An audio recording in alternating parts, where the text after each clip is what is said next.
Hôm nay thì mình có lục lại cái tủ mình thì mình thấy có thì mình phát hiện ra là mình đang có một cái con Blackberry Keyone á, thì cái dòng chạy Android của Blackberry, một cái dòng khá là hoài cổ á.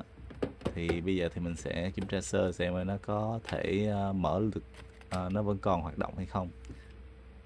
Nhìn bên ngoài thì thấy là nó vẫn còn khá mới, tuy nhiên thì có vẻ như là pin nó bị phù rồi, thì mình sẽ mở lên xem thử. Kiểm tra chi tiết hơn thì mình là thấy chiếc máy này còn hoạt động khá là tốt. Các ứng dụng thì còn chạy rất là bình thường, thì tuy nhiên thì nó chỉ bị cái chỗ là bị phù pin, cho nên là mình nghĩ là mình sẽ đặt cho nó một cái chiếc pin mới trên Shopee, và mình sẽ tiến hành thay pin mới cho chiếc máy này. Ok, mình bắt đầu thôi.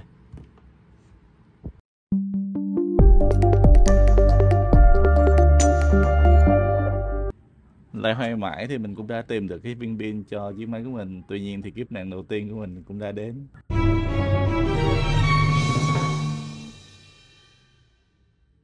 Mình đã đặt nhầm cái viên pin Blackberry Key 2 chứ không phải là Key 1 rồi. 2000 years later. Cuối cùng sau vài ngày chờ đợi thì mình đã đặt lại cái viên pin mới của mình. Lần này thì đã đặt chính xác cái viên pin Blackberry Key 1 rồi nha. Ok, bây giờ bắt đầu thay pin thôi. Bây giờ thì mình sẽ tiến hành thay pin cho chiếc máy này luôn ha. Các bạn cùng theo dõi tiếp video để xem cái quá trình thay pin của chiếc máy này diễn ra như thế nào nha.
Vậy là mình đã hoàn tất thay pin cho chiếc máy Blackberry Keyone của mình rồi ha.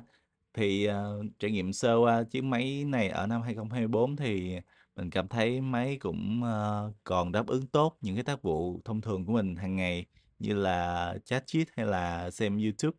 Tuy nhiên thì với một cái mức RAM khá là hạn chế ở cái mức 3 GB thì chiếc máy tỏ ra khá là đuối so với những chiếc máy có mức RAM khoảng 6 GB trở lên ở thời điểm hiện tại.